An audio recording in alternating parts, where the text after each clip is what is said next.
Okay, if you remember back a few lessons, we previously talked about some rhetorical devices. We're going to start talking about, I'm going to introduce about 3 more just to kind of get and kind of remember when we start analyzing all of the different forms of rhetoric and the effectiveness of those. If you remember back to the Aristotelian triangle, then we're going to use these specific devices to show how these relationships in that triangle are being effective. So, rhetoric, just as a review, is the art of discourse, or it's anything that attempts to improve work of writers or speakers who aim to inform, persuade, motivate. So remember, we're talking about speeches and motivational speaking, any kinds of advertisements, sometimes writings, things like that. And then just to kind of recap, we've got the speaker, audience, and subject. That's our Aristotle's rhetorical triangle, which really just explores the entire art of rhetoric as a form of... So, another rhetorical device that we can talk about is antithesis. And antithesis is a clear contrasting relationship between two ideas, and by doing this, we're joining or juxtaposing these two ideas using parallelism. So some examples would be to err is human, to forgive divine. That's probably a quote you've heard before. As you can see, we have our clear contrasting ideas, to err and to forgive, and we are joining them in a parallel structure. We've got the same sentence structure. And then our second one is one small step for man, one giant leap for mankind. Again, we've got our contrasting ideas set up together. And this is a really effective tool for rhetoricians to use whenever they're making some kind of rhetoric or any kind of motivational speaking, because it really sets into our mind, and it's really something that's informative for us. And human beings are just natural categorizers, and that's kind of how our brain's set up. We like when things have order. And so this kind of creates something that's a definite systematic relationship between ideas. So it's a really great idea to use antithesis in writing.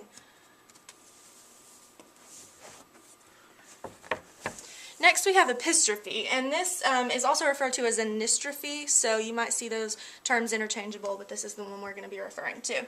And it's kind of the counterpart to anaphora, which is what we talked about in a previous lesson about rhetorical devices. And here we've got the repetition of same words or word at end of successive phrases, so it's at the end instead of the beginning, like anaphora.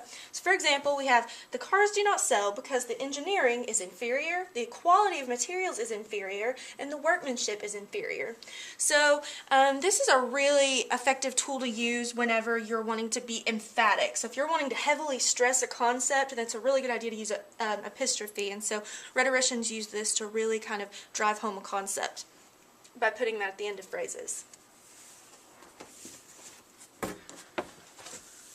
And our third device is going to be called metonymy, and it is a metaphor. It's really similar to another one we'll talk about later called synecdoche, but it's a little bit different, and we'll talk about those later.